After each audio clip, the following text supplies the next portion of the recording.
Good evening, everybody. It is 7 o'clock or a little after.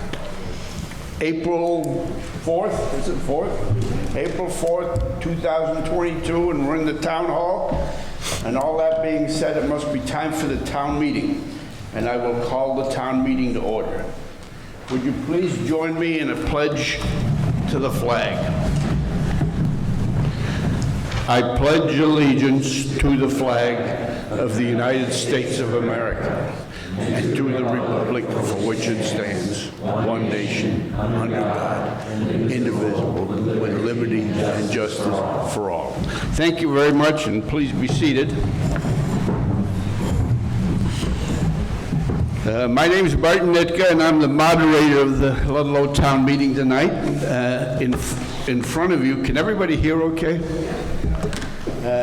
Sitting facing you are the select board members. You would normally introduce them, but we have name plaques for them all, along with the town manager, Scott Murphy, and the town clerk, Ula Cook. We'll be conducting the meeting in accordance with Robert's Rules of Order, except to the extent that they have been modified by state statute. That usually doesn't come up, but if it does come up, I will do my best to explain that to you. We're going to be, the town warning said we're going to have an information meeting followed by the town meeting. We would only have an information meeting if there were articles to be voted on by Australian ballot tomorrow. There are no articles that we're going to vote on by Australian ballot tomorrow, so we're not going to have a separate informational meeting. If you have some questions, you need some information that isn't covered by the various articles that we're going to vote on, there's a place at the end of the meeting where we can bring up anything that's on your mind. We're going to go through the articles. The articles are on page 10 of your town report. I will read each article and I will ask for a motion and a second. Assuming there is a motion and a second, we will discuss that article. When the discussion is over, we will vote on the article, and I will announce the result of the vote, and then we will move to the next article. Once we move to another article, you can't go back. So you need to ask all the questions you need on any article and address any concerns, and that will be the end of it. Please wait till I recognize you. I ask that you stand and give me your name so we can have a record of the proceedings. We have a microphone here. I don't know that we'll need it, but you need to be heard, obviously, and you might want to go to the mic, or you might want to stay where you are, but if so, please speak up. Voting is generally by voice vote. I will ask for yeas and nays, and based on what I hear, I will call it the way I hear it. If you think I am not calling it the way you heard it, you can ask for a division of the house, which means everybody has to divide the room up, and the yeas on one side and the nays on the other. You can also request a paper ballot, but that takes 7 people. So if you request a paper ballot, you'll need to have 6 other voters join you in that request. You have to be a registered voter. It's my understanding there are people at the hall who are not registered voters. Would you raise your hands if that is the case? Quite a few non-registered voters. You obviously cannot participate in the proceedings. And if you're sitting next to someone who just raised their hand and they vote, turn them in.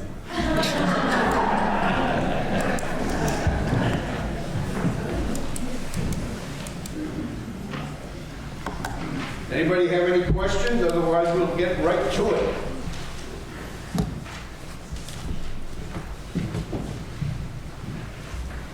No questions. On page 10, Article 1 is to elect town officers, and that'll be done tomorrow by Australian ballot at the town hall. Tonight, we're going to start with Article 2. Shall the voters of the town of Ludlow vote to exempt the property owned by the trustees of the Gill Oddfellows Home of Vermont nursing home from the property taxes for a period of 5 years, commencing with the 2022 tax year? Is there a motion on Article 2? Mr. Van Guyler. I move we adopt the article. Mr. Van Guyler moves adoption of the article. Does anybody wish to second Mr.? Yes. Mr. Buckley. Mr. Buckley, behind the mask, Mr. Buckley. Seconded by Mr. Buckley. Discussion on Article 2.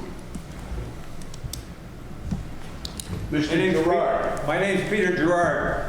I'm voting no on this one, and I'll explain why. My brother used to run that nursing home for a lot of years.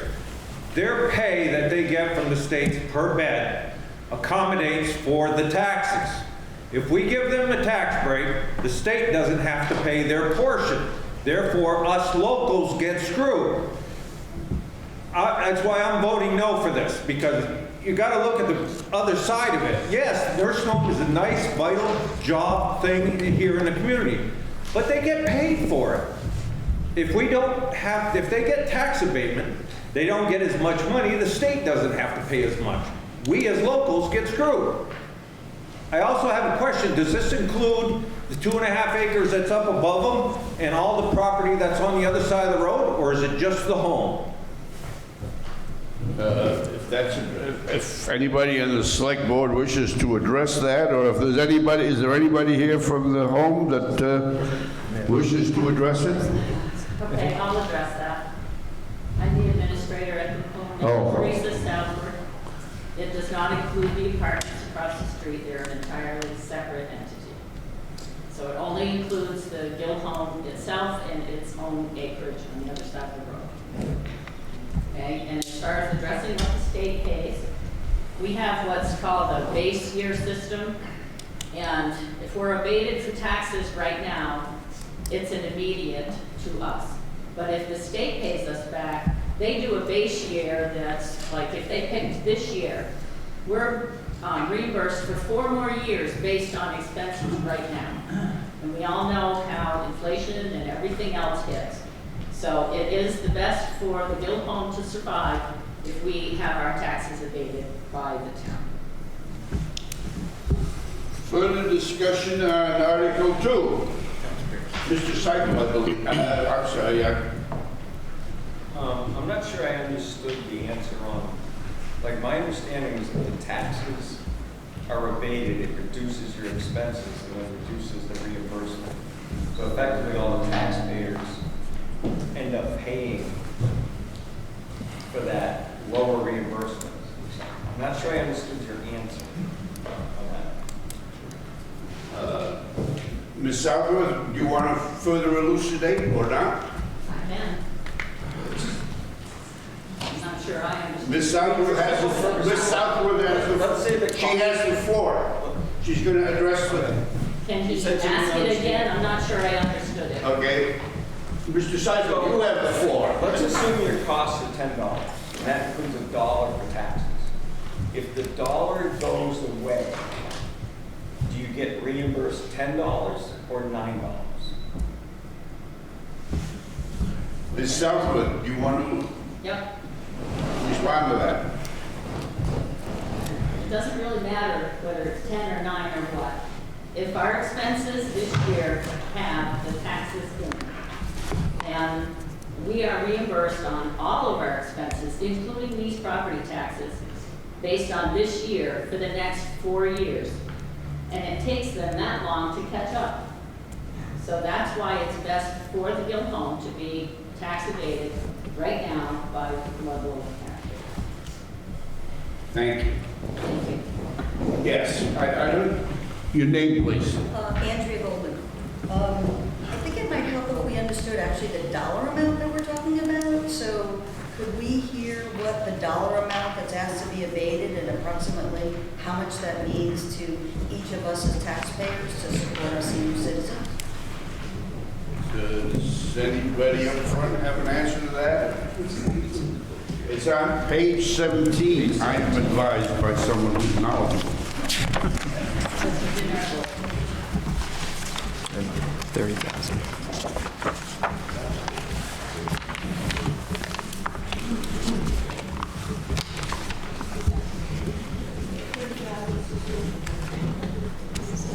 Can somebody help us figure out what that means per person or per household or some estimate?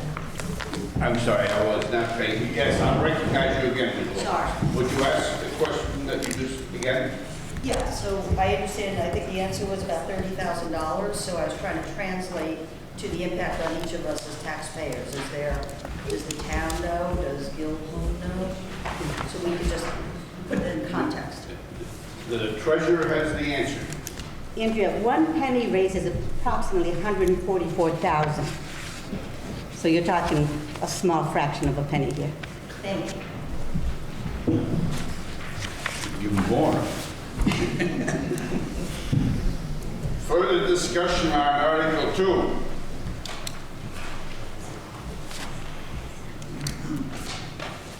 Oh, Mr. Van Gelder in the corner.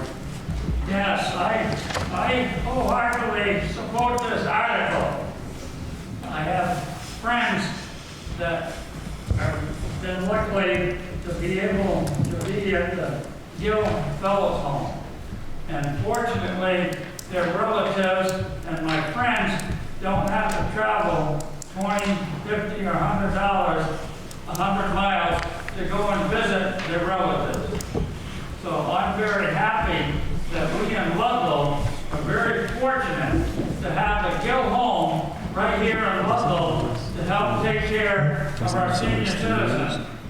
And by the way, I might be prejudiced because I'm going to be 80 years old in June, so I guess I'm a senior citizen. Further discussion on Article 2. Ms. Southwood. The last time that we asked for this, I asked Ula to tell me what his tax would be on my own house for just this, and she told me it would be $12 a year. Further discussion on Article 2. I am seeing no hands. Move the question. You have to wait to be recognized. There being no further discussion, all those in favor of the motion, and the motion was to adopt Article 2, signify by saying aye. Aye. And those opposed? Aye. The ayes appear to have it. Listen, could we raise hands? Because we got people out back here that don't have the right to vote, and they could be saying something without us knowing. You can I'd request, rather see us using raising hands. you can request a division. Is that what you're requesting? I guess so.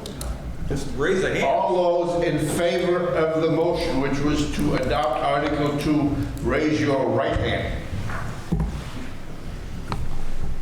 And those opposed, you can't vote twice. All those opposed, raise your left hand. Left hand. The ayes appear to have it. The ayes do have it. And we will move to Article 3. Shall the voters of the town of Ludlow fix the salaries of the select board, the cemetery commissioners, and the trustees of public funds the same as last year? Select board $1,600, cemetery commissioners $900, and trustee of public funds $400. Is there a motion on Article 3?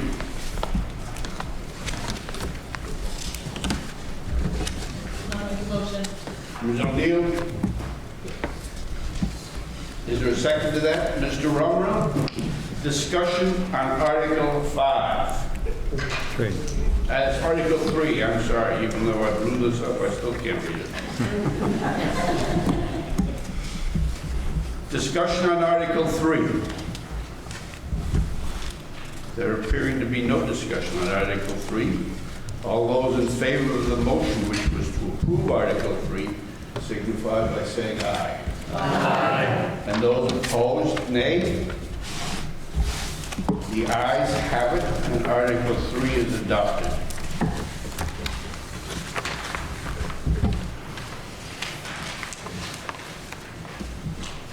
Article 4, shall the town of Ludlow collect taxes on real property in installments, taxes to be paid to the town treasurer on August 15, 2022, November 15, 2022, February 15, 2023, and May 15, 2023, and must be delivered to the town treasurer and postmarked on or before the due date.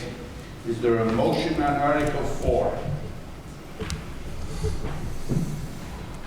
Motion to approve. Who is that? George Abraham. Is there a second to that? Seconded by Mr. Buckley. Discussion on Article 4.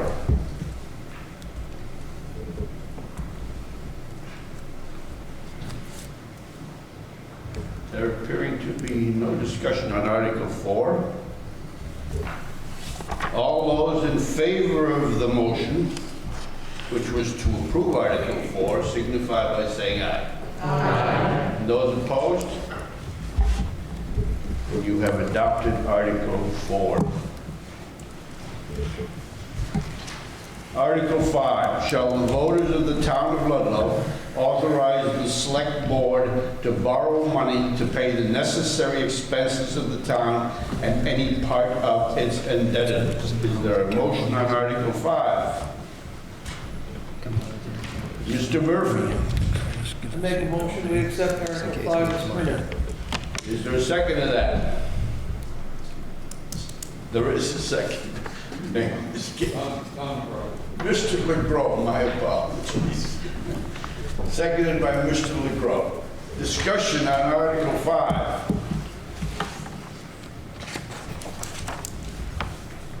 I see no hands. Yes, I see a hand. Is there a discretionary number of what they're allowed to send out at a time? Do we have your name? Yeah, Zach Fortuna. Up to a certain number? Mr. Zach, no, there's no ceiling.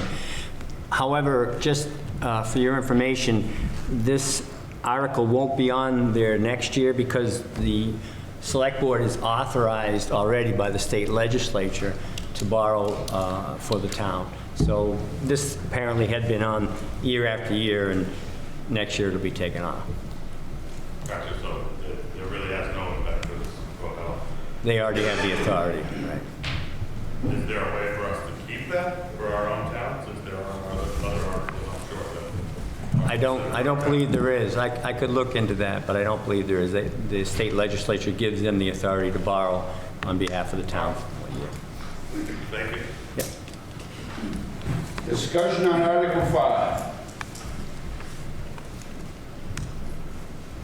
All those in favor of the motion, which was to adopt Article 5, signify by saying aye. Aye. And those opposed? And the ayes have it, and you have adopted Article 5. Article 6, shall the voters of the town of Ludlow vote a specific amount in lieu of a rate on a dollar on the grand list as set forth in the select board's budget and the Windsor County budget. Then the select board shall set the tax rate necessary to raise this amount after the grand list has been completed and lodged in the office of the town clerk. The amount to be raised by taxes will be, ready for it, $4,253,412. Is there a motion on Article 6? Ms. Bixby. I move to adopt the article. Is there a second to Ms. Bixby's motion? Mr. Buckley. Discussion on Article 6. Mr. Gerard. Yeah, Peter Gerard. Since this is a 3% increase and it's going to increase at about $150,000 over next year, does that mean we don't have to vote on Article 7 because it should cover this? We seem to throw that money into the slush fund anyways. So with that increase, why don't we use it to take care of Article 7? Does anybody want to address that? I assume that's commentary you're making, and it's not a question. They won't touch it. I know they won't. Marty, I'll address that. Mr. Schmidt. I think you'll see in this budget, we took into account a few changes. One of the bigger ones was that we felt that the employees of the town needed a more significant pay increase. So you'll see that is in there. There's also a new position in the Building and Grounds Department. We have one person that is overseeing and managing all our buildings and does a tremendous job winter and summer, but needed support. And the board felt that we needed to do that.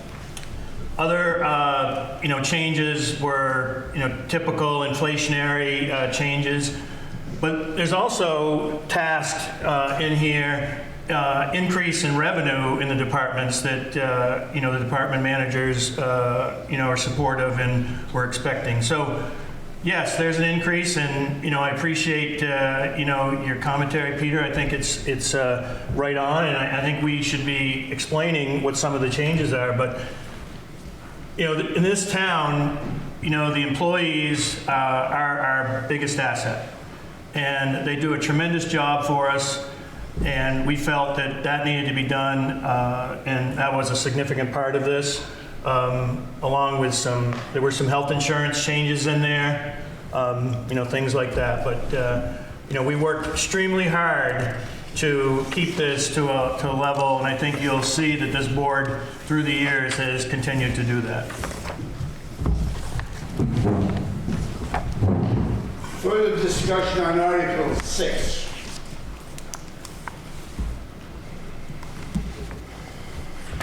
Mr. Van Gavel. Yes, I would like to encourage a positive vote on this article and thank our municipal manager, selectmen, and municipal employees for doing a good job of keeping us, town of Ludlow, as a progressive community in our wonderful state of Vermont. Thank you.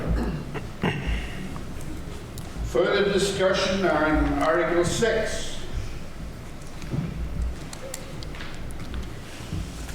There appearing to be none.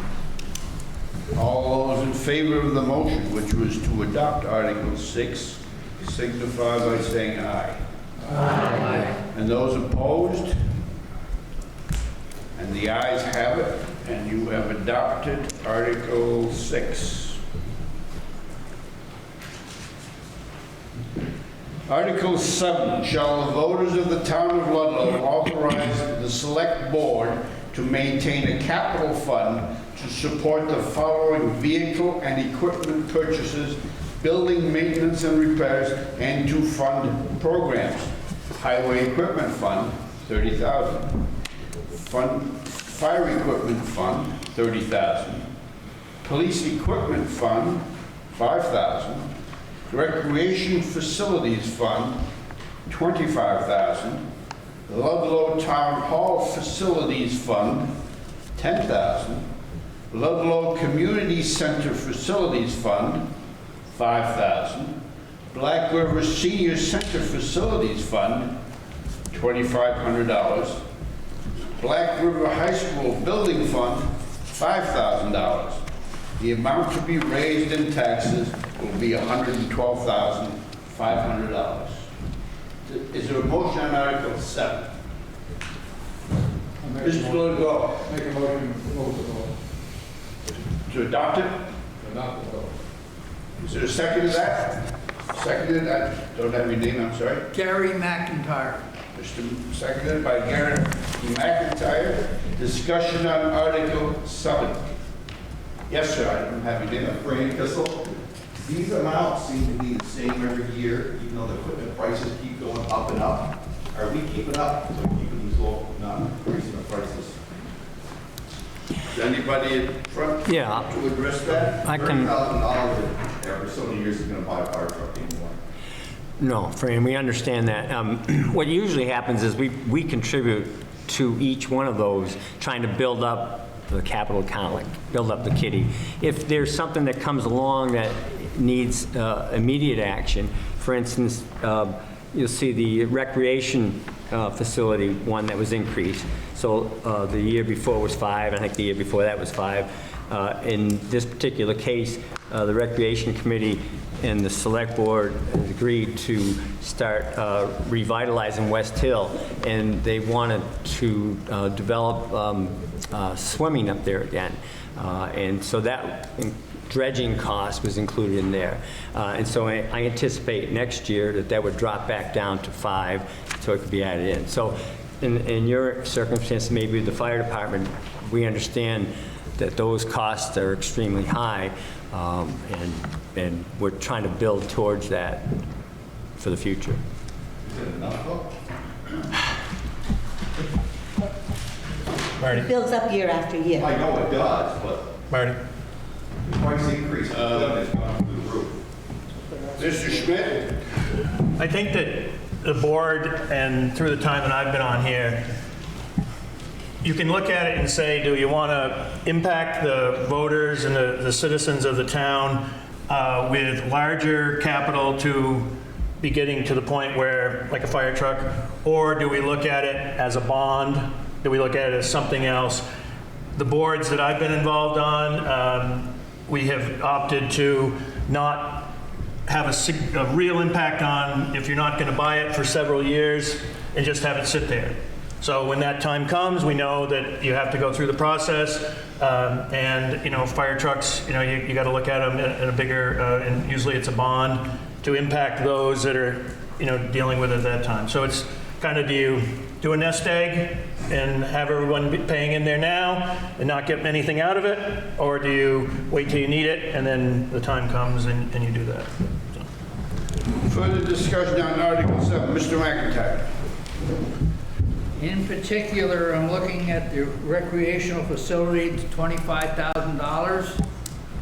A little confusion here. In the newspaper, it says that money's supposed to be allocated to the dredging and sand and fixing up the thing. That's not what it says in Article 7. It just says recreational facility fund, $25,000. Doesn't say what it's going to be used for or how it's going to be used. Let me give you some background. Many, many years ago, 25 or so years ago, we voted on the same thing. And what happened is they sucked the money out of the fund and we never got anything done. I don't want that to happen again. So can we put in there specifically for dredging and sand in the beach as was stated? You could move to amend the article. I move to amend the article. You have to tell me how you want it to read, though. Recreational fund facility, $25,000 for dredging on the West Hill Pond and sand for the beach. Okay? Madam Clerk, you have that wording now? Oh, it's out. Oh, we got a transcriber here. On top of it. All right, well, the procedure here is someone makes a motion to amend. We would need a second to that motion. I'll second it. Hold on a second, let me finish explaining and then I'll recognize someone to second it. If someone wants to make a motion to amend, then there'll be a second to that, then we'll discuss the amendment, and then we will vote on the amendment. And if the amendment passes, then we will go back to the article as amended and vote on that. If the amendment is defeated, we will go back to the article as printed in your report. So, Point of order? yes? I'm sorry, so does that close discussion on, or questions about how it reads before it's amended? We're going to discuss the amendment first, And then we're going to go back and discuss the article either as amended or unamended, depending on the fate of the amendment. Thank you. Okay? So, is there a second to that? Mr. Gerard is seconding that. Now, discussion on the amendment. Someone's hand up there, and I can't see what it is. Oh. Charlie Reimer. What happens to everything else they wanted to spend money on up there? Paving, the structure, everything else? If we amend it to just the sand and the dredging, does everything else get pushed to the wayside? Because West still needs some attention. I don't, my spin on this is the $25,000 was discretionary, and this amendment would limit the discretion. Hey, Marty, I'd let maybe Marissa speak. She's coordinating this, so she'd be a good one. I recognize Marissa. Thanks. Marissa Selleck, I'm the chair of the rec committee. To answer your question, absolutely, it needs a lot more attention. We had to break it down into phases so that it would be feasible. As somebody mentioned earlier, it's a bigger increase this year than normal with everything all together. So we wanted to make sure it could be broken down into phases over the next couple of years so that everybody would feel it hit all at once. But that is definitely in the works for next year. So, we're also going to look into grants, so that might help get it done sooner rather than later. But yes, absolutely, there's going to be more upgrades up there, as well as some of the other facilities. But right now, we're just talking about Westville. Mr. Parry, we're discussing, excuse me, Mr. Seipel. How much is the cost? You got to speak up and address your questions. Alan Seipel. I guess my question is, how much is the cost of the dredging and the sand? The dredging Is it 25 grand? Marissa. The dredging and the sanding will be 20,000, and then there's about 4,000 to 5,000 to cover any of the, because they might have to put in an access road. Yeah, for the equipment to get in there. Speak up.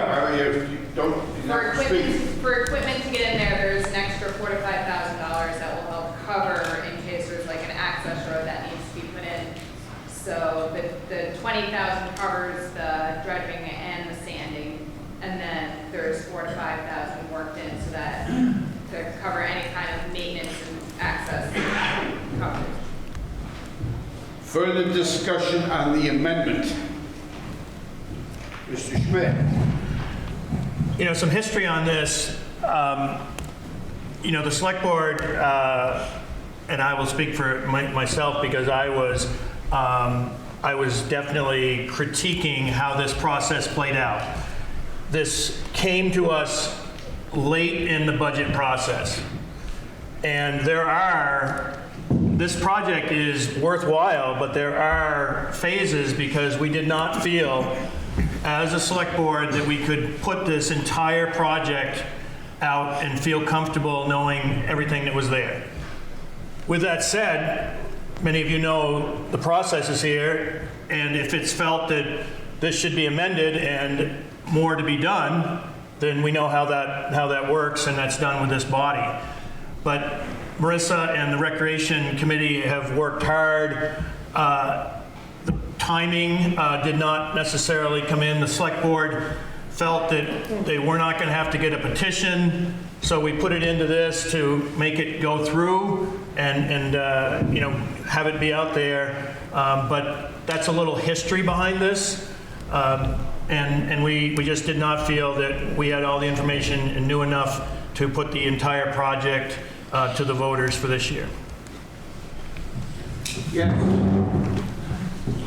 Yes, Andrea Goldman.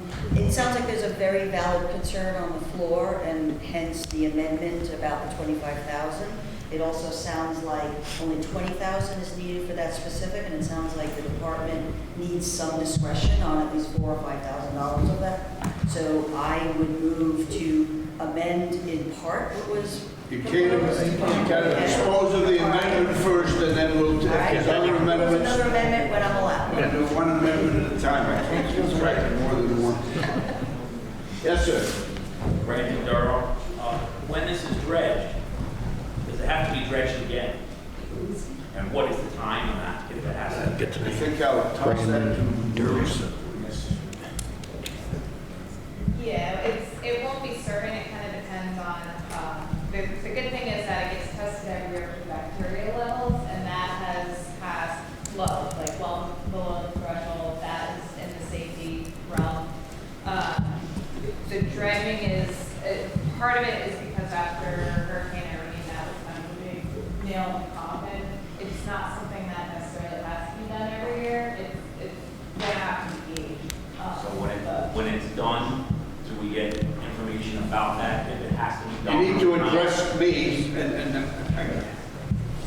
Does it have to, is there information after it's dredged on if there's another process after it's dredged for more money the following year or not? Marissa, do you want to take Sorry, I that? had two, can you say that again, please? Sorry. I'm saying once it's dredged, Yes. is there, once it's dredged, information saying that it has to be done again at a certain time? No, there's also there's going to be a layer of, it's kind of like landscaping material that will be laid down once it's dredged. So that helps keep it from needing to be done every year. There's nothing at the moment that says how often it will have to be done. I think it's just something you manage over time. But now, hopefully once we have 1 year under our belt, we'll have a better idea to bring the information ahead of time. So that we're not waiting to gain telling us like what's going to let us know if that makes sense for us. Mr. Seipel. Yeah, I asked the voters to vote down the amendment and let Marissa reword the amendment to include exactly what you want to do with $25,000. We'll take that as a commentary and keep going here. Mr. LeGros. That dam and all the dams were part of the Department of Army Engineering. And I would think that they'd be looking at that a little bit through them as to where to go with the dredging. And some of that should be covered by the environment. From the U.S. government. All that federal money, see. Federal money, yes. Mr. McIntyre. It was my understanding. I'm sorry, go ahead, and Mr. LeGros wasn't finished. It was part of my understanding that this wasn't just on the town, it was, should be part of other places to get it to. It all reverts to water resources also. So either the state should be involved in it or the government should be involved with it in other ways. Thank you. Mr. McIntyre. The intention here is to make sure that this project goes ahead. We've been 25, 30 years since it was brought up before. There's pictures around that show what a nice place it was. There's lawn, there's swimming, there's recreational stuff. I'm just trying to get to Marissa to say, this is what we can get done this year. Okay, so I'm on your side. We're talking about the amendment. Mr. Schmidt. I just want to make sure we're clear when we talk about dredging, and Marissa, correct me, but we're dredging an area in front of for the swimming. It's not dredging the whole dam. It's not dredging any of the, way out. It's just in this small area. I say small, I don't know exact measurements, but 50, 60 feet by 20 feet or 30 feet out. Is that a good indication? 60 by 30. It's 60. 60. So a contractor comes in, takes out the material so it can be better swimming, puts some stuff in there. So I want to make sure we're clear when we talk about dredging, because I think we all know that 20,000 is not going to dredge that place. But that's why there's no federal funds, as you're talking, Don, about anything, because it's just this small area. Further discussion, I'm going to those recognize people who haven't been recognized yet. Mr. Nelson. I was just wondering if, I was up in West Hill the other day, and it appears to be the center of the West Hill Dam is filled with sediment or other materials. I'm wondering if it's an issue that we should be looking at in the future to dredge more of it for safety precautions for possible flooding. Further discussion on the amendment. Mr. Gerard. I'll be quick. Was that once at one time used for snowmaking for Okemo, that pond? It is used, yes. Is it still used for that? Yes, it is. Well, that's gonna bring in extra water anyways. I mean, that's why you can't skate on it in winter, because it fluctuates so much because of the snowmaking. I thought when they put in the big pond, you know, their own snowmaking pond, they weren't using it anymore. Further discussion on the amendment. Mr. Buckley. The dredging is basically a safety issue. You don't want to have big fluctuations because a little kid walking would drop down below the water level and would drown. So that's the real reason for the dredging. It doesn't have anything to do with the dam itself. Further discussion on the amendment. There appear, yes, Ms. Bixby. I just think we could put our trust in the select board and the recreation committee, and if we could vote down this amendment and let them handle it. They seem to understand what we're talking about and have a plan. So I would vote to not approve the amendment. We're going to have to vote on the amendment. Is there any further Mr. Van Galen? I think I'm going to support the amendment, Herb Van Galen. It looks like thousands and thousands of dollars we're spending on a lot of recreation in this town.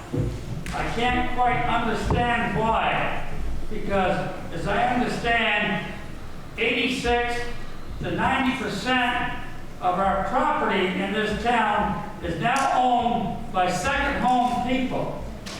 So that tells me we don't have a lot of children and we don't have a lot of local people that are participating in recreation in our community. And I know we're supporting recreation programs that are not in this town of Cavendish or wherever. And that's why I can't understand why we're spending thousands of dollars on recreation now when there's only like 10% of us local people left in this town. So why are we spending all this thousands and thousands of dollars? I was on the recreation and when it started here. We had a $25,000 budget, and that was with a full-time recreation director. I helped design the recreation on West Hill, which kind of fell on down. So I don't understand why we're spending a recreation director, unbelievable, when we don't have population here that's requiring recreation. Thank you. Mr. Pullen. 100% of our children here are 100% ours, regardless of whether we're 10%, 90%, 50%, and I support what the Recreation Department's doing. I was a part of that West Hill program for a number of years as a recreation director, and I'm really pleased to see that they're going to bring life back to it. Further discussion on the amendment. There appearing to be none. We will now vote on the amendment. And can you read the amendment to us? Yes, Can everybody hear this? to set $25,000 for the dredging of West Hill and sand for the beach. It was made by Gary McIntyre and seconded by Peter Gerard. So that's the amendment we're voting on. And after we dispose of the amendment, we will go back to the article, either as printed or as amended. Are you ready for the question? Yep.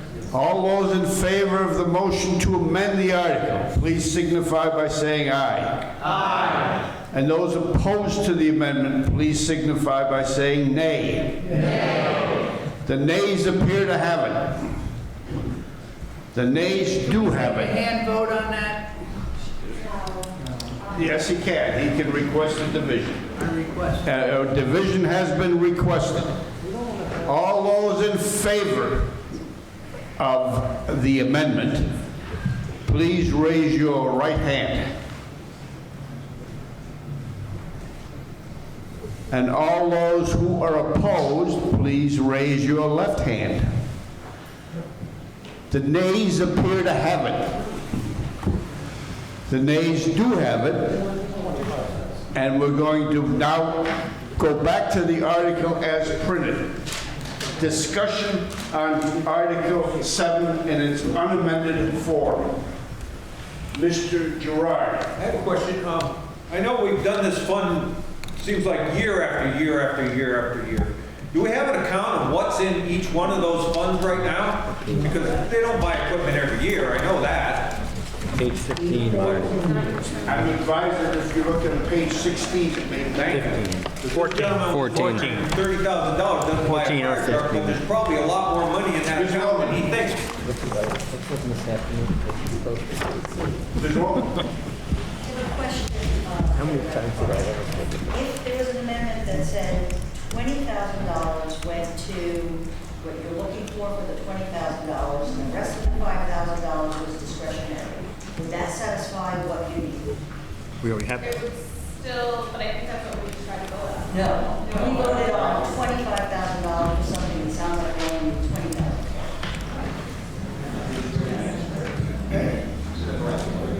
So if you want to do other things, right, you have to spend $25,000 on that only. You need to address the whole and you're not just having a private discussion.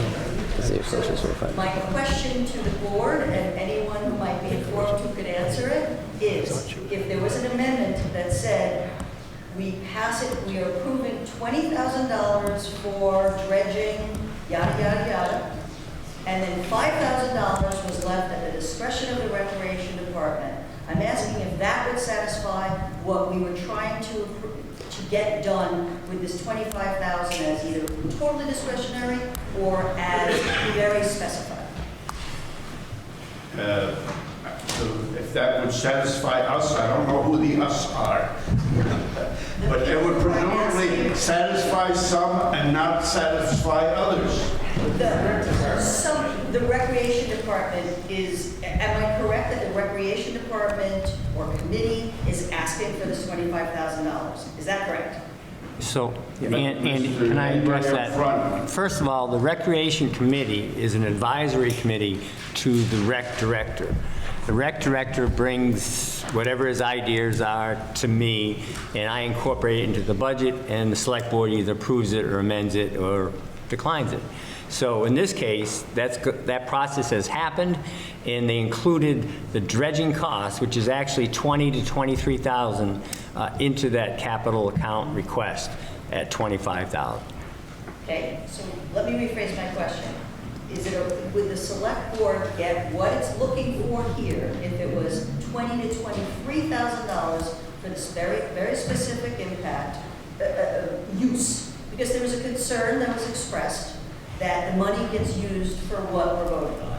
So I think it's not appropriate to ask what the Select Board's position is on that. The Select Board have put this, wait a second, the Select Board have put this article, this is their position, this article. So who answers the questions? We're here to answer the questions. But you just said it's not appropriate for the Select Board. Well, you've asked what the Select Board's position is. There may be individual, you may want to ask an individual member of the Select Board what their position is on something, but we're not having a Select Board's meeting here, we're having a town meeting. Okay, let me rephrase. Whoever is responsible for putting the $25,000 amount on the chart as a vote, can that person please answer the question of would it satisfy the needs of the town for this specific request if it was just worded slightly differently as requested?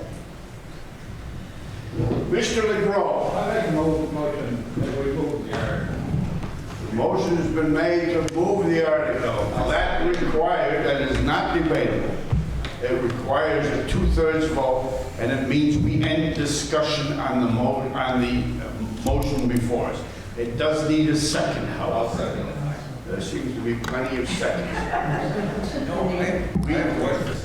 There's no, we're done. We're going to address whether to terminate discussion now. All those in favor of moving the question, which means terminating discussion and going right to a vote, signify by saying aye. Aye. Those opposed? Nay. It appears to me that more than 2/3 of the voters are in favor of terminating the discussion. That having been said and that having been done, discussion is terminated, and we will now vote on Article 7 in its unamended form. All those in favor of the motion, which was to adopt Article 7, signify by saying aye. Aye. And those opposed? No. The ayes have it, and Article 7 is adopted. This kid will run up and move away.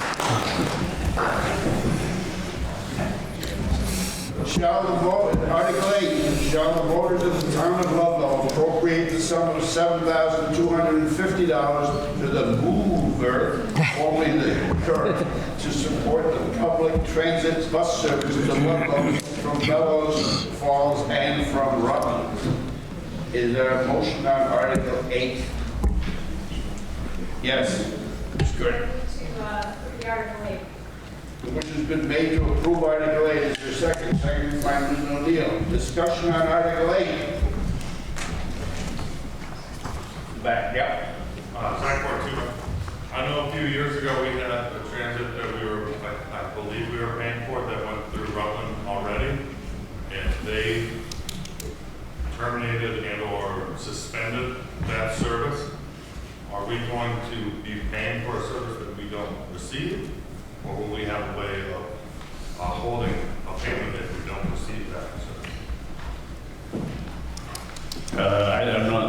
Is anybody aware of the mechanics of when we pay? And We haven't, Zach, we haven't lost any service that I'm aware of through town, if that's what you were referring. I was under the impression, possibly in the beginning of COVID, we lost some of the transit that went from here to Rutland. And we were paying that, I was told, and we were not receiving that. So I just was wondering, is there a way of making sure that we're receiving a service? Right, yeah, I don't know the exact answer to that, Zach. I know the mover has been very receptive to having discussions with us when we have issues, so I don't have a problem asking them if we've lost some service, but I haven't heard of that before. And normally, if that did happen, somebody would let me know. Right. Mr. Schmidt.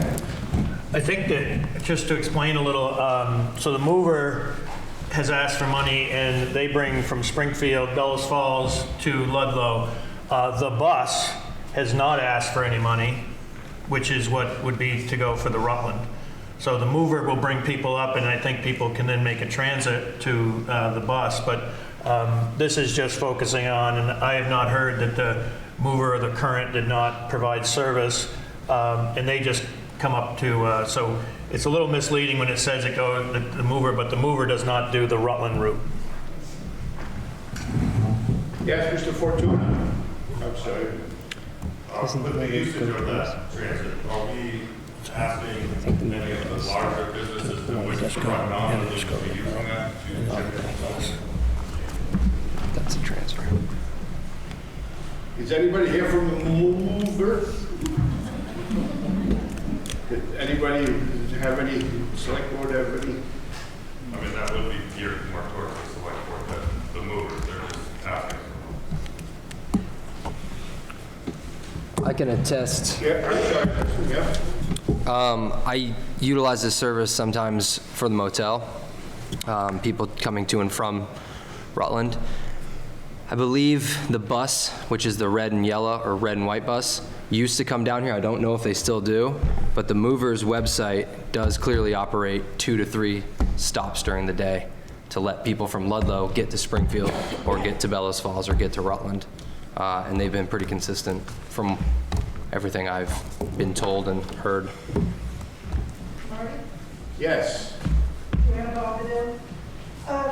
There's a good report about this on page 83, and I've heard at other town meetings people talk about the van that has taken their parents to the hospital for consistent medical stuff. It says, besides whatever the business rights are, it says that it provided in Ludlow 371 rides at a cost of $18,000, which already is way more than what we're giving them, and that's besides the 2,529 rides at a cost of another $160,000. So this sounds like, to me, like a token of our participation in a service that, you know, we have a town transit system that is as a citizen has been really, really hard to access in the years that it was supposedly a publicly accessible system for somebody besides kids, when we called it the Ludlow Transit. And I used it, but it was hard. This, you can call up and you can have somebody come to your door and they will take you where you need to go. Yeah, especially good for elderly. Further discussion? What do we got here? 8. Article 8.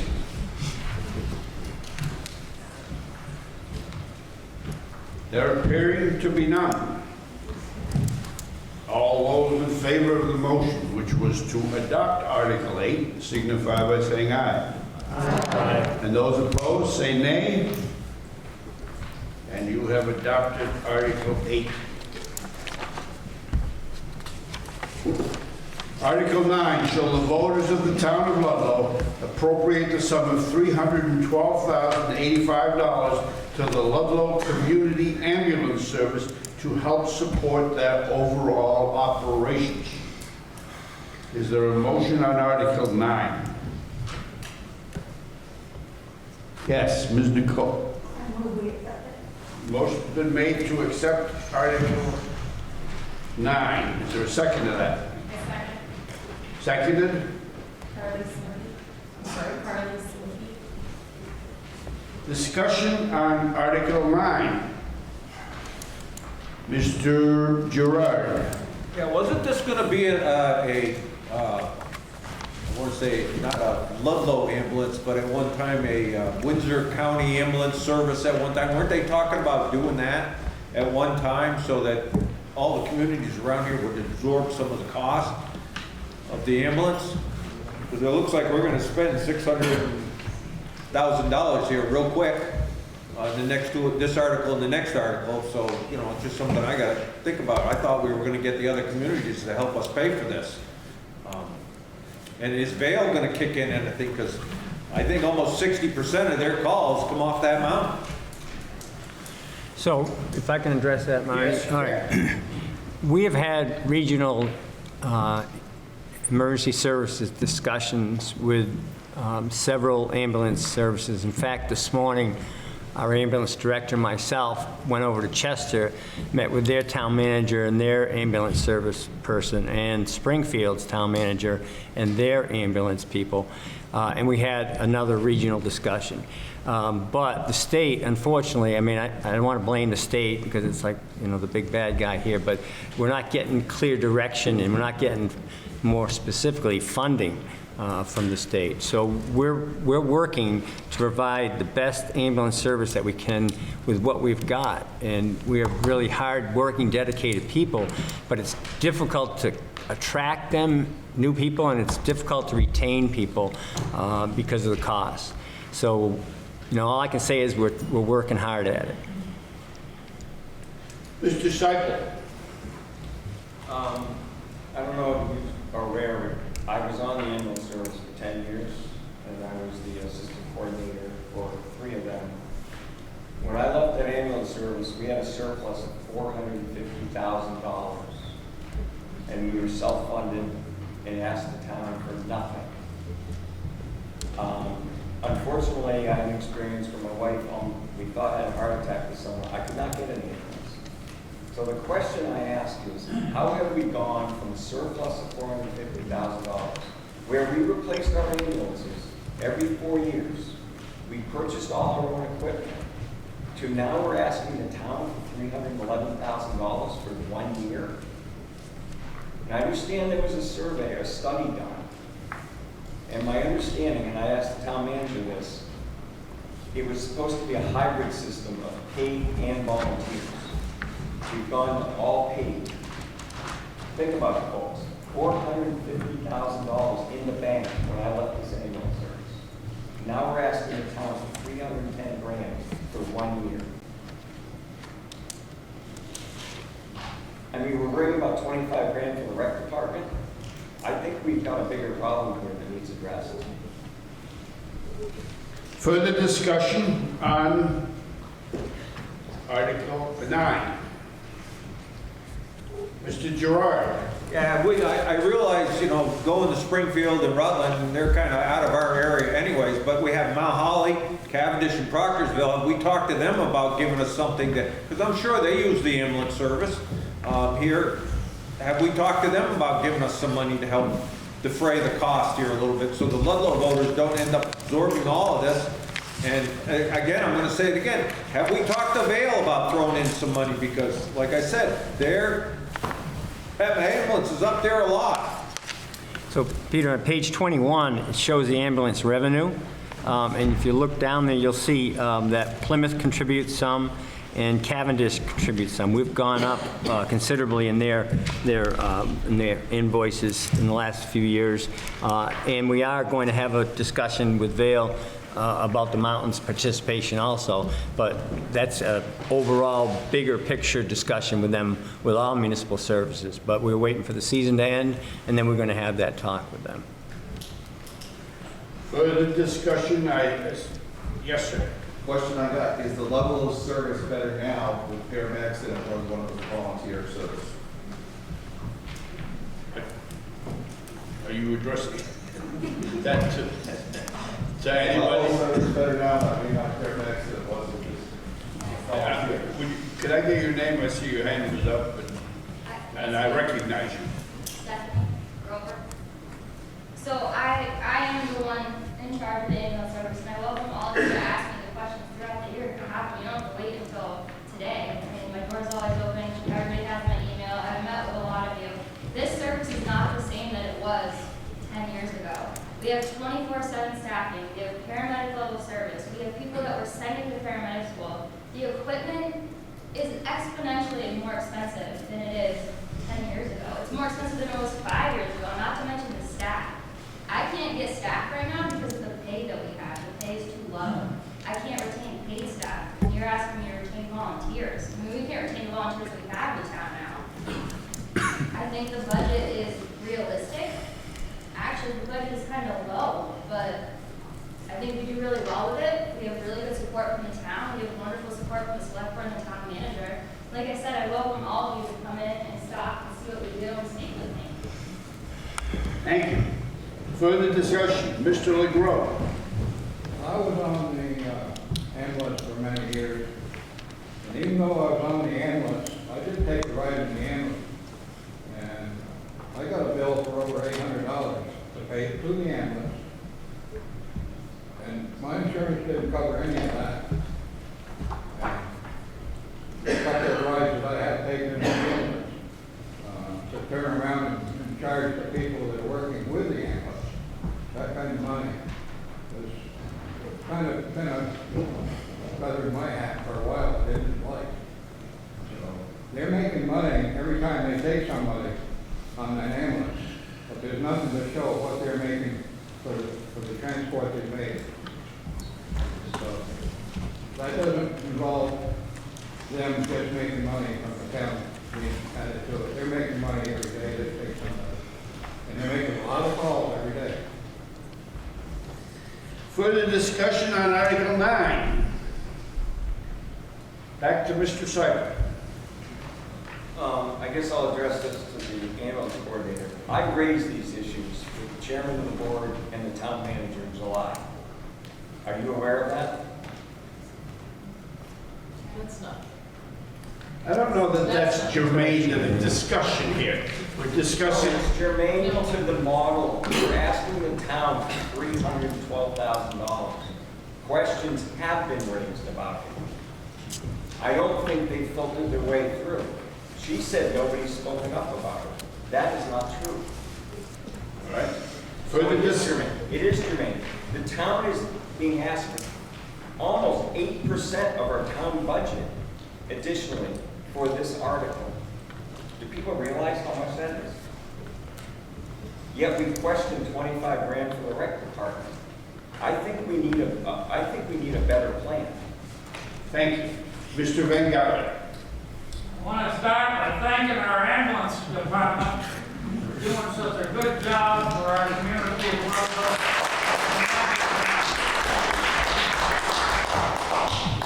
And my two questions are, is this price for the ambulance totally equipped? And what's That's the next article, Bergen.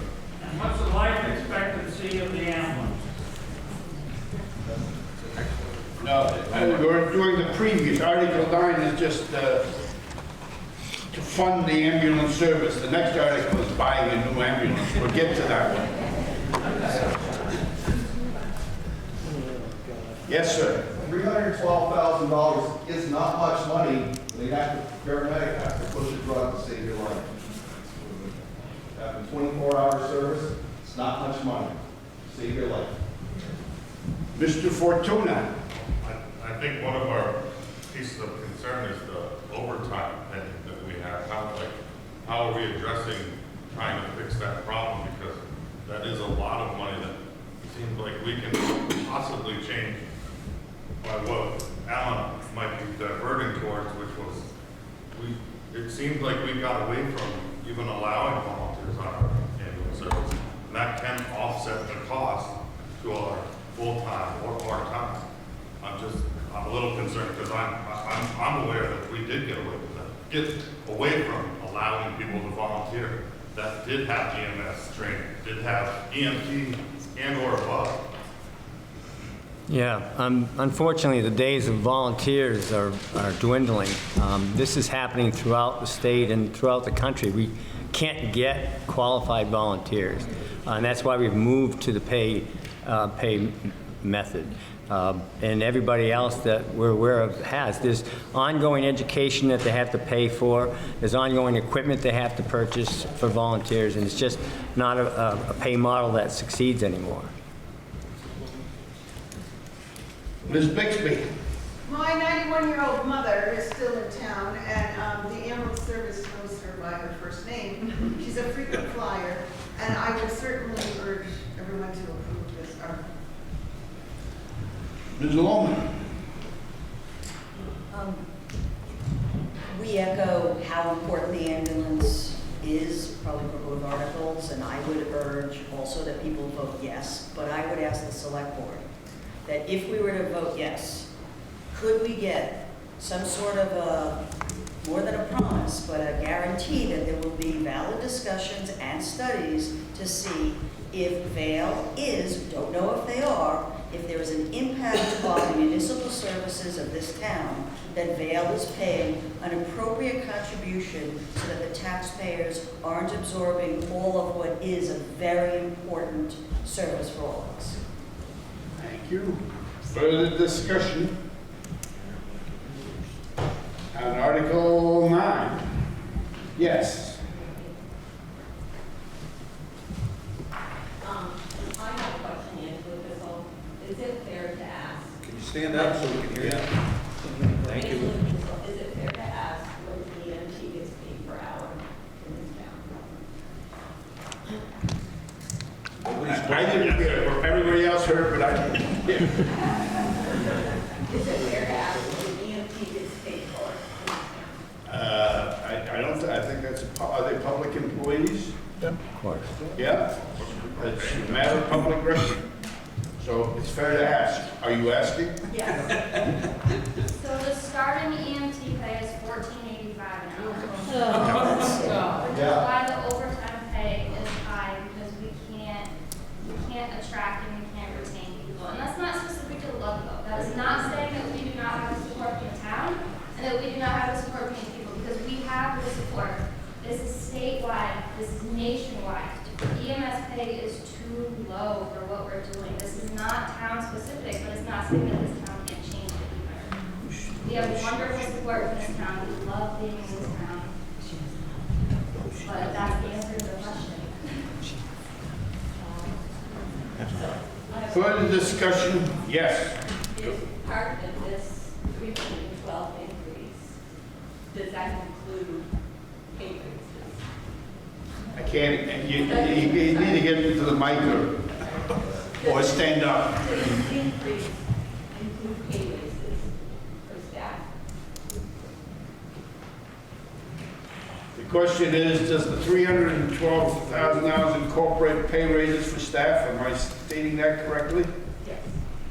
So Angela, it does include a small increase. Now, we are working on another pay structure to bring our staff members up to a comparable level to other areas.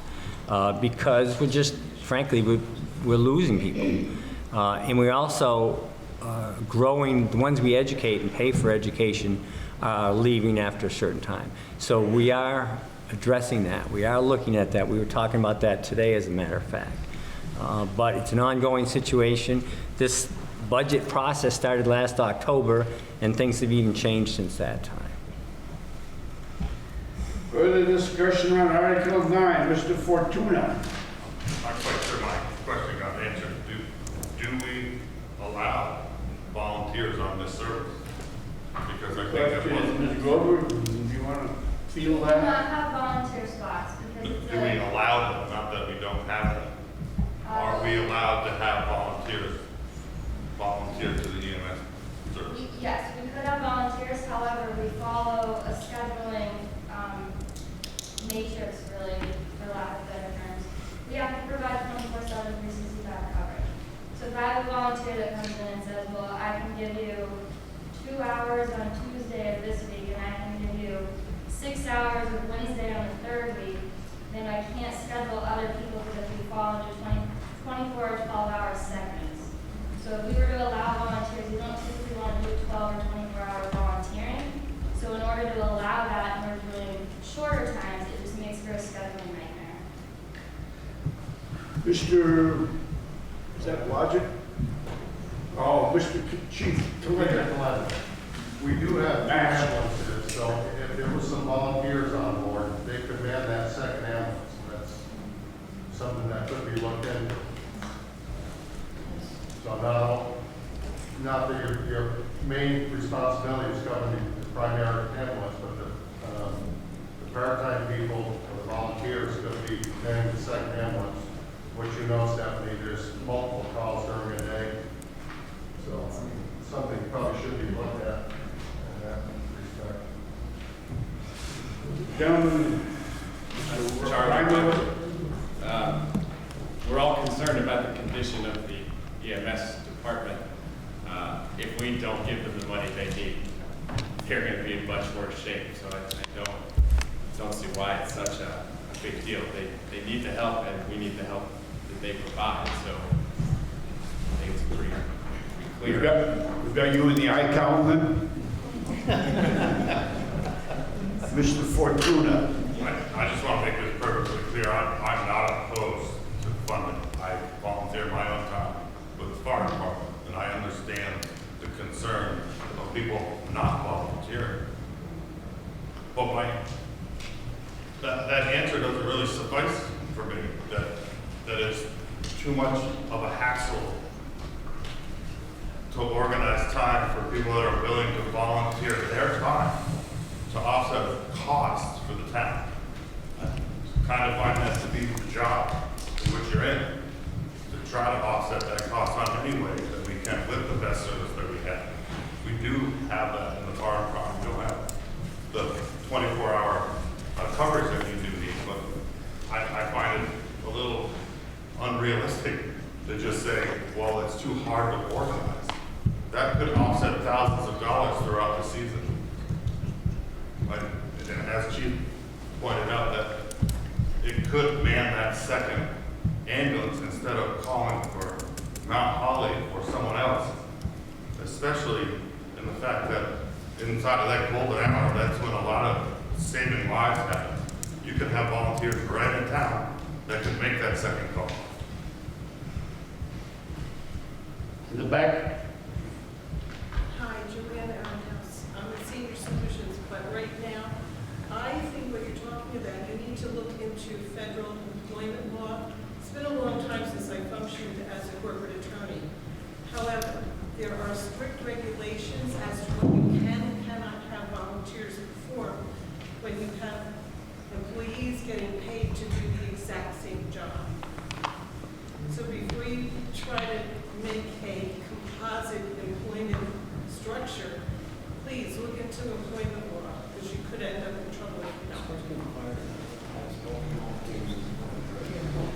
Further discussion?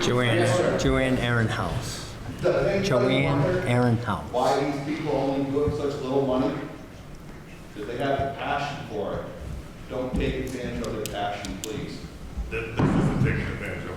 We're just trying to figure out. Wait a second, you gotta be recognized. Mr. LeGros is now recognized. Thank you. As being volunteers on both the fire and ambulance at times, the fire department still does send volunteers to drive their ambulance for them, even now. So the volunteers do help fill in. Even though they're only doing the driver's part, there's a lot of them that have been qualified for a lot of years to do the other parts too. The other question I have is, as far as the pay goes, they're getting paid full time, and we always got paid as volunteers.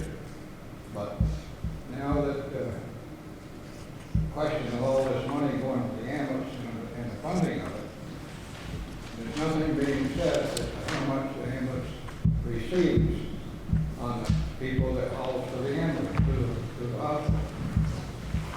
So you're making money every time the ambulance takes somebody to the hospital. Medicare pays it or the patients pay it, one way or the other. Or their insurance is paid. But I haven't seen anybody looking into that at all to go on with why this is costing so much. We just always had it covered when we had a volunteer squad. Totally covered.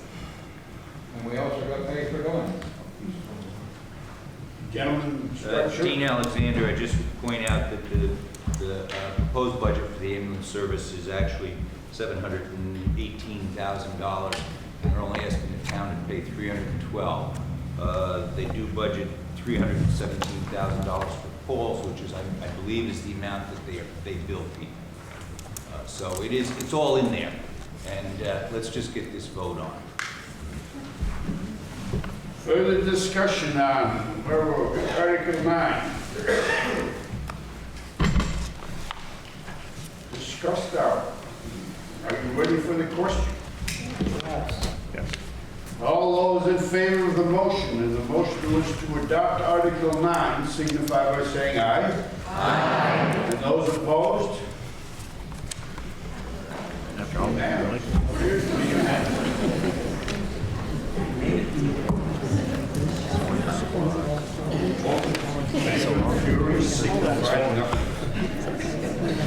Article 10, shall the voters of the town of Ludlow appropriate the sum of $255,206 for the purchase of a new ambulance? Is there a motion on that, Herb? Yes. A motion to accept. Motion to accept, is there a second? Second. Seconded by Mr. Van Galen. Discussion. Mr. Van Galen. I apologize to the assembly. Last question, I was kind of joining Article 9 and 10 together. Sorry about that.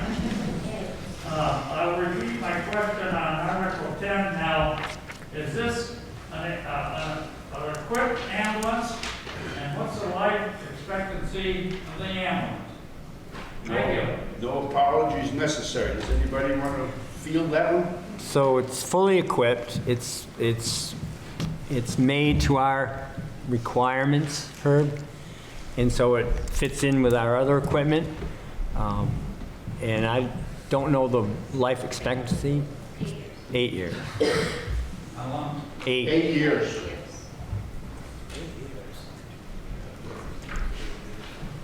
Yes, sir. Can we get a replacement in the budget for that, for every 4 years? So replacement in the ambulance? 8-year period, we start putting money aside for, you know.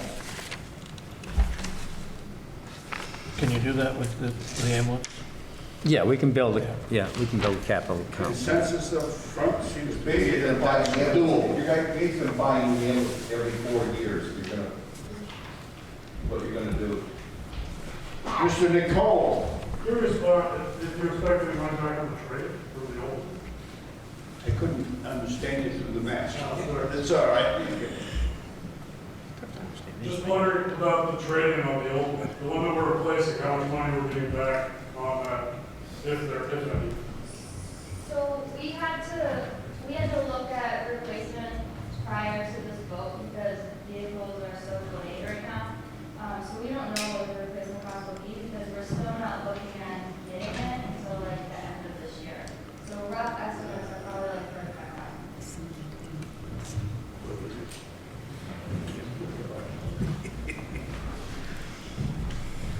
Further discussion, Mr. Gerard.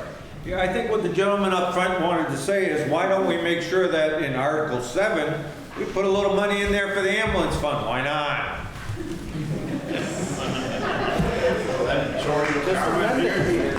Further discussion on Article 10. There appear to be none. All those in favor of the motion to adopt Article 10 signify by saying aye. Aye. Those opposed? And the ayes have it, and Article 10 is adopted. Article 11. Shall the town adopt the following charter provision for the town of Ludlow? Town of Ludlow Charter underlined. There is hereby created a Town of Ludlow Charter which shall provide the Town of Ludlow with all the rights and duties as provided by Vermont statutes and with a special provision providing, unless otherwise required by law, and notwithstanding 17 VSA Section 2680, the Select Board shall be vested with the sole authority as to warn town meeting articles by 4 vote or by the Australian ballot system of voting. Discussion on Article 11. Mr. Seibert. What does that mean? I was working at the select board, see if anybody who wanted to jump in and give a little intro to that. You want to take it, Scott? Yeah.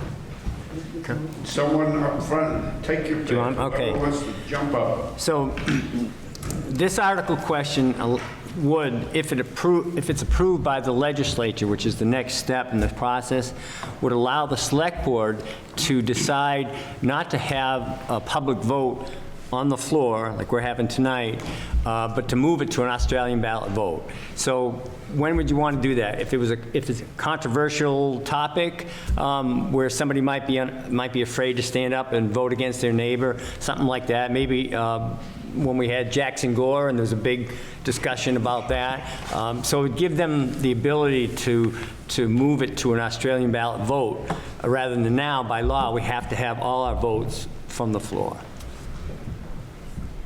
Ms. Logan. Question, so I understand the moving from the public vote, we're all here, peer pressure, to Australian ballot. But if I understand how this reads, the select board can decide the other way around. And that's something that we all do in the privacy of the voting booth, can then be decided by the select board to have to vote here with everyone here. So my question is that a correct reading of this? And two, why does the select board need this? Either way. So I can answer the first part of it. No, they can't switch it from Australian ballot vote to a public floor vote. We already have that right. All our votes right now, unless it's changed by this body at a properly warned meeting, we already have the right, and that's our first choice, is to choose to vote from the floor. So any public vote now has to be held like this, from the floor. So, But I don't believe that that's how this charter amendment reads. This charter amendment reads both ways. I don't believe it's that way, Well, it says Andy. or.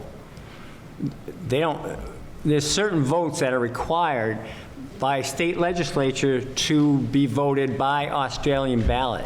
In that case, they could not switch that back to a vote from the floor. I understand that, but that's already accepted from this. But does this actually, as worded, when we vote on it, give the select board the sole deciding factor on whether it is, unless mandated by state law, whether it is by floor or by Australian ballot, as written? So I guess the short answer is no. They can only go one way.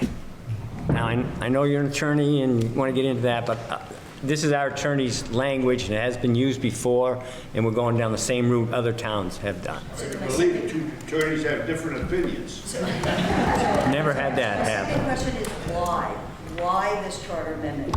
What is it that the select board is looking to achieve? Does anybody on the select board want to?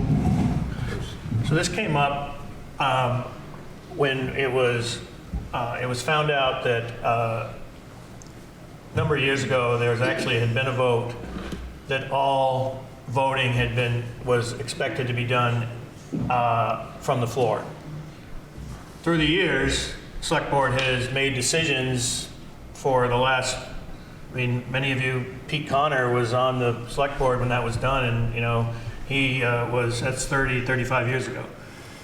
So what has happened is Excuse me, point of order, I made a mistake. I do not have a motion yet on this. Okay. That's correct. Again, everything anybody said. Okay. I'm sure you're gonna do that. But is there a motion on Article 11? A motion to adopt Article 11? The motion's been made, seconded by Mr. Buckley. Is there any discussion? It's too late for that. No. I repeat whatever I said before. You forget everything. Go ahead. You want me to finish? Further discussion. Want me to finish? Yeah, you can finish. You can start over. So you heard what I said before, but so then there were votes that were done in Australian ballot, and there had been it had been set, and it just they didn't follow it. So when this became evident, it became evident that the select board, now and in the future, needed to have the ability to do an Australian ballot. And I think there is I feel confident in whoever sits in these chairs that they understand when there should be a Australian ballot and when there should be, from the floor. People could argue that town meeting everything should be done, in the voting booth that we've just done tonight. I don't agree with it, but that could be an argument. So just a little history, what I know about it, that's why it's on there. Mr. Nelson. Does that give the select board the right to eliminate town meeting? No, that would have to come from a floor vote from you people. Yeah.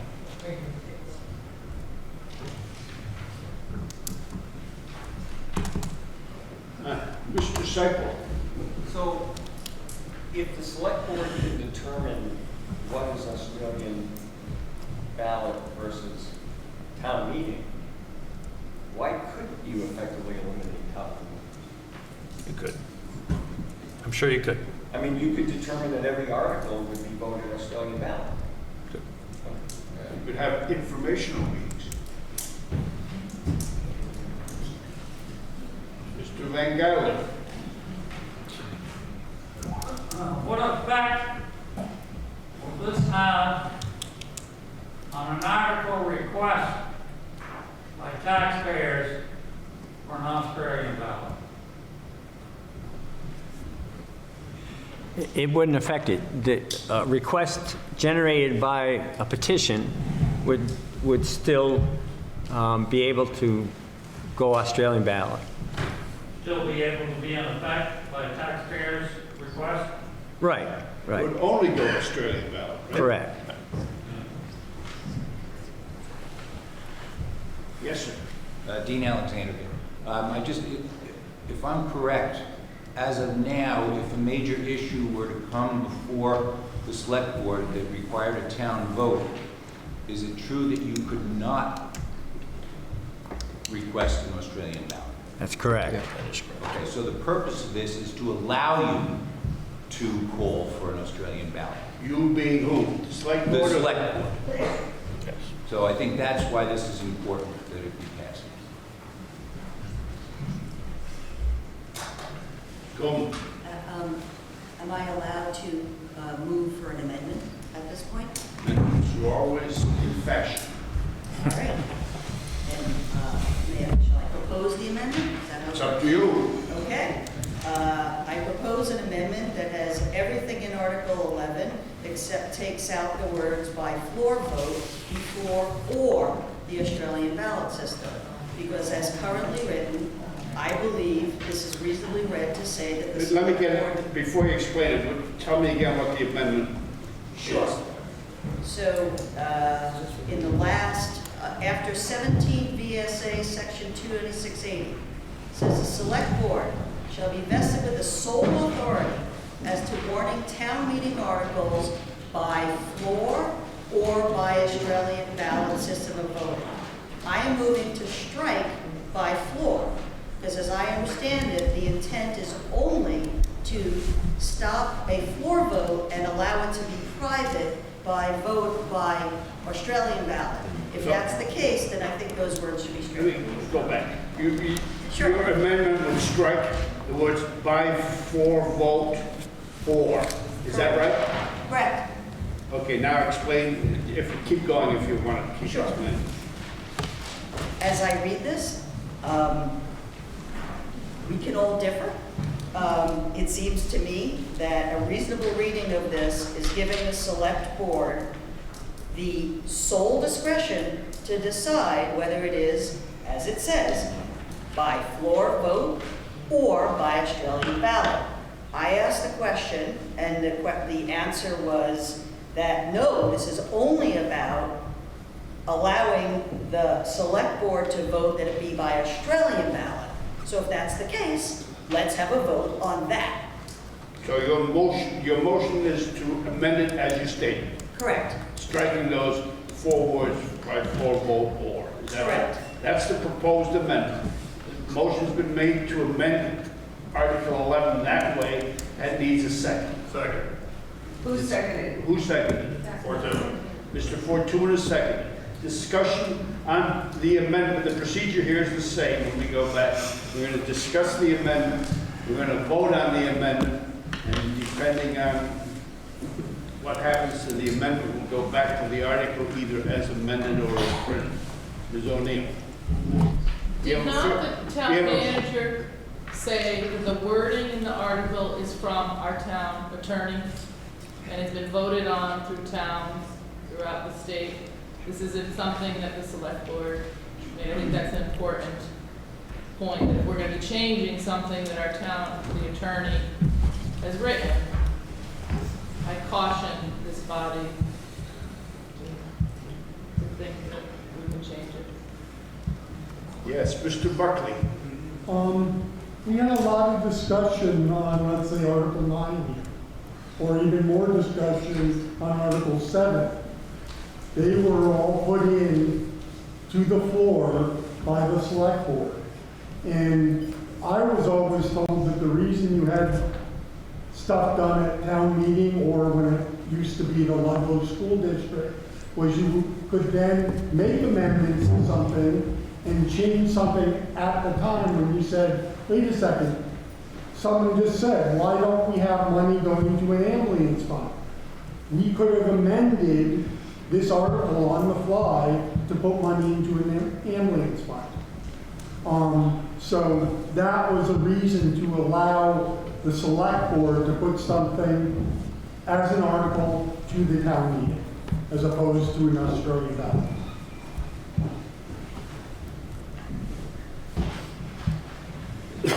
Dean Alexander again. I would just question whether the state legislature would approve it if we made that amendment.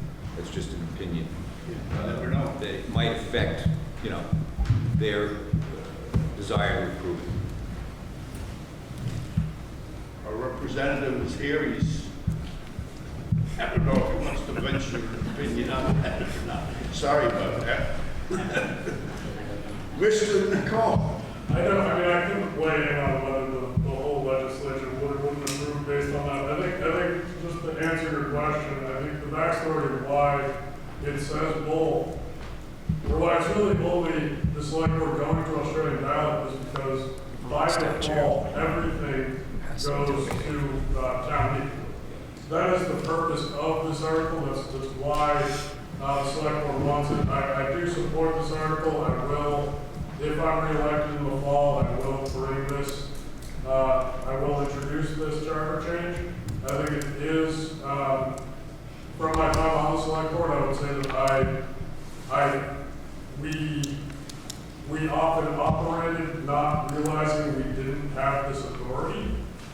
And that was our fault. We should have known that. I didn't know that at the time.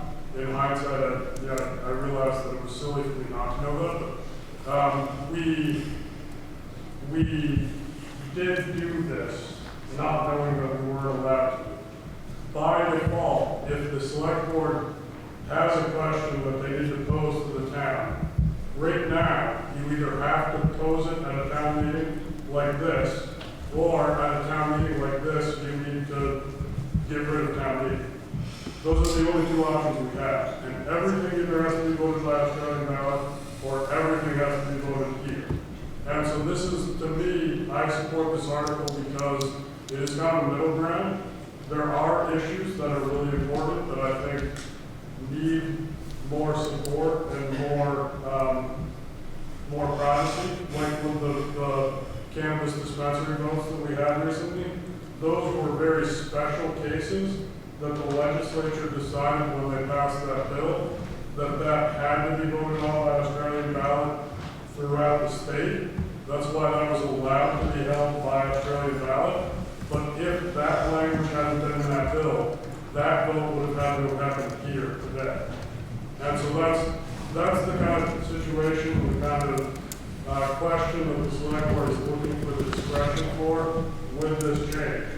And that's why I think I will be going against this amendment, just because I think the language as written, the fact that it has passed in other towns does give it a little more weight that it will likely be able to pass the legislature. It's always hard to predict when and how. Charter changes can go through really quick, or they can stall and take years. So that's, I don't know, it's a question for another time, I guess. We're discussing the amendment. We're going back to the underlying article after we dispose of the amendment. Yes, Mr. Smith. Like if we take out that or, it could read that the sole authority as to warn the town meeting articles by Australian ballot voting system. So that could just eliminate town meeting or the ability to vote on the floor with that language too.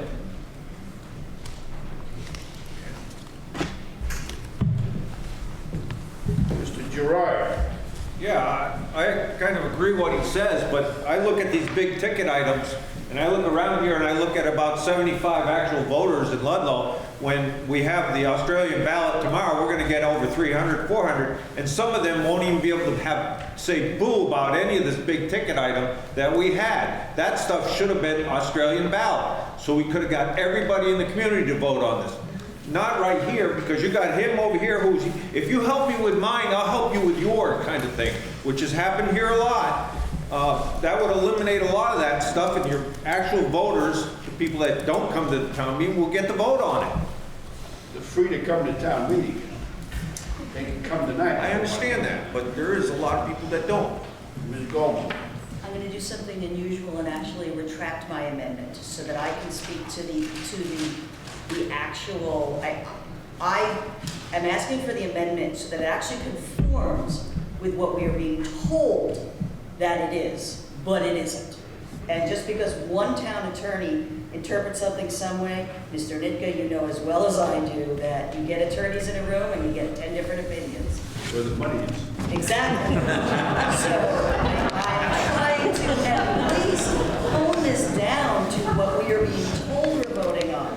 However, I have been swayed, and I agree that people should be able to talk and have amendments and have these discussions. What I'm against is giving the sole power to the select board. I retract my amendment, and I suggest we vote down this charter amendment. You can't retract your amendment. Then vote it down. And then vote the next one. Further discussion on the amendment? No further discussion on the amendment? We're going to vote on the amendment. All those in favor of the motion to amend by striking the words by floor vote or at the before by the Australian ballot system. All those in favor of the motion to amend thusly, please signify by saying aye. All those opposed, say nay. That's a first for me. I'm speechless. All those opposed to the amendment signify by saying nay. Nay. That nay is have it. Okay. Now we're going to do the article. Discussion on the article in its unamended form. Mr. Seipel.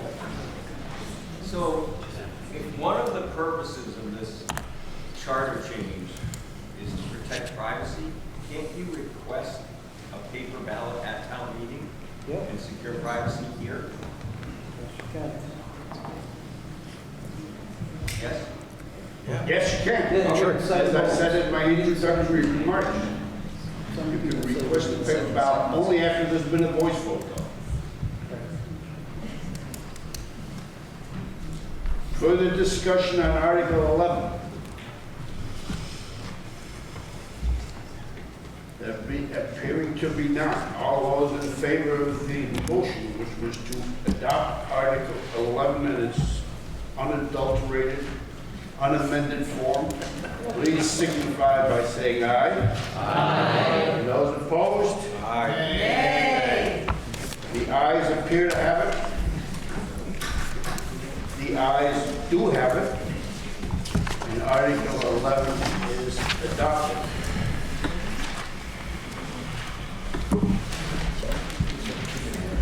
And getting to the end here.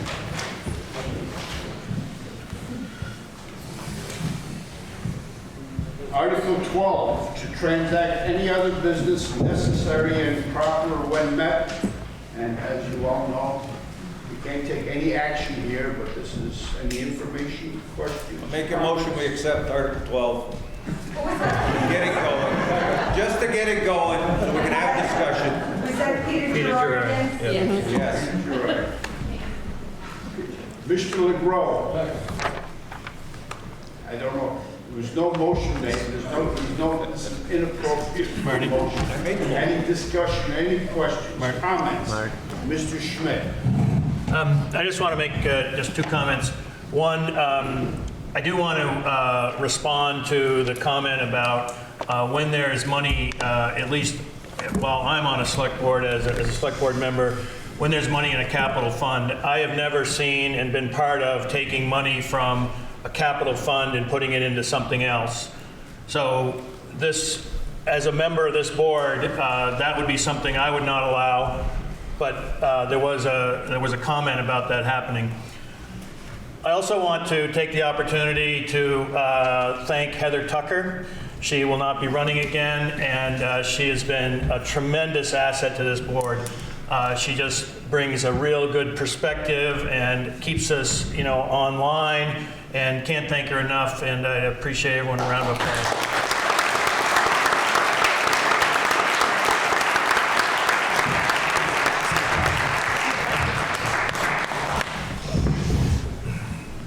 Ms. Goldman. Sorry, is this public comment period on, is that, I would like to ask the board to please consider having all of your meetings on Zoom, a hybrid factor. My wife and I have been full-time here for a year. We've had a house here for 20 years. We have been to every meeting that you have had since we've been here when we're in town. 3 weeks ago, there was a meeting with very important matters, including a comment period on this charter article. We could not attend because we were out of the country. We understand that the board has said it wants more participation and democracy is hard. But you know what? Sometimes people work. Sometimes they can't get here physically. And with COVID, the world has changed. We are asking and imploring that this board make its meetings more accessible to the public so that you can have a more informed public and get the questions, and not only because someone can make it into this room because they don't work at that time or they happen to be in town. Thank you. Mr. Gerard. Yeah, I have a couple questions. One is, are we gonna fix the Vale Bridge? That's the bridge right before Shaw's. I know it was in the works to be fixed, the potholes and everything, and we keep throwing Band-Aids at it, and I know there's some kind of plans to get it fixed. Is that getting fixed? It's getting fixed. Oh, good. This summer, the end of this summer. It's like a slow one right around the letters. Thank you. That one out. Thank you. My second question, I'm a contractor. I have a contractor license at the transfer station to bring my garbage in. I charge my customers for picking up their garbage. I don't have that many, I just have a few, but I charge them. I go up to the transfer station because I have a contractor, or wait a minute, not contractor, anyways. Yeah, commercial. Commercial license that I go over the scale every time, regardless if it's purple bag or whatever. I charge my customer if he puts it in a purple bag to take it out of there. I go over the scale because I figure you guys are giving me a good service. I should give you a cut of my money. You know, it's only good sense because eventually you guys are going to raise the rates for everybody because of this. We got a lot of contractors that go up there and they don't go over the scale because they get all them purple bags and they just throw it, they don't go over the scale at all. I don't think it's fair to the taxpayers who are going to end up absorbing that whole cost, and these guys are making a ton of money. Why can't they give a little bit of it to the town? I do. I don't have a problem with it. But I feel that they shouldn't be able to go in and buy purple bags so that they don't have to go over the scale and give the town some of it. I just think that's a screwy deal. I think it should be done. If you've got a commercial license, you go over the scale regardless, unless it's recyclable stuff. You should go over that scale, and there's a lot of them that don't. I think you guys better look at that. Further discussion under anything on Article 12?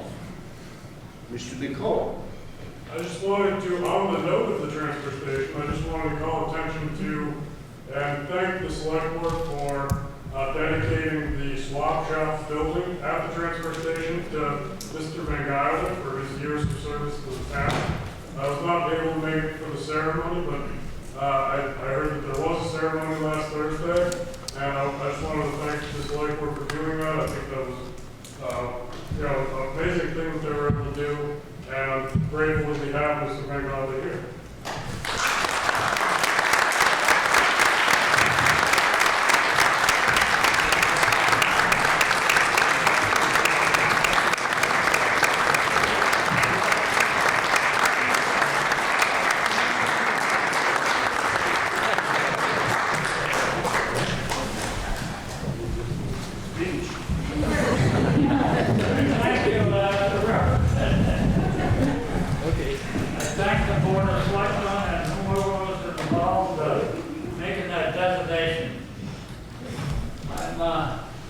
Reached the point, I guess, where I'm senior citizen in this community. I say I'll be 8 years old in June. That means I've been involved for 64 years in this community. I think I've held every office except light department. And it's been an honor to help out our community and my community and serve our and my community. And of course, one of the honors I was blessed by President Reagan to serve on the Small Business Administration, represent the state of Vermont across the United States, where I had the opportunity to go to many meetings in different parts of the state and several times in Washington, D.C. And it was a great honor to have that appointment for the second term.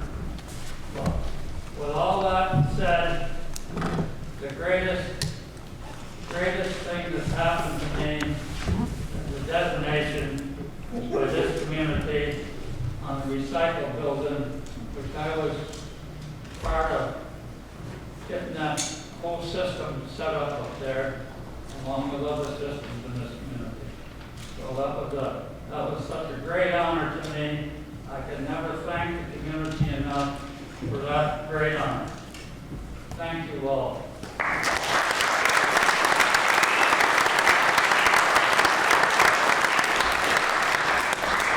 That's the first for me, a standing ovation. You got a standing ovation there. 50 years in town meetings, that's the only one I ever saw. Yes, sir. Seeing how we're talking about the transfer station, is there any chance we can get the rest of that paved up there at some point? Around the office, you can drive up there and not drive through mud holes and make dust and everything else. We get the rest of that paved. I mean, look how many people go there every week. Yeah. Right now, we've been working on trying to get a bathroom for them. That's something that we want, but I mean, something for us to talk about. You gotta get the pipes in the ground before you pave it. Good point. Couple there. Further matters under Article 12. Yes, sir. We thank the select board and the municipal manager for the work that they do on behalf of the community.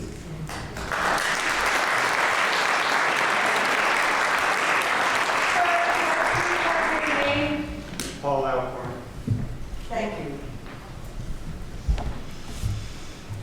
Anything else? Mr. Nicole? Move to adjourn? Everybody's favorite motion. It doesn't need a second. All those in favor say aye.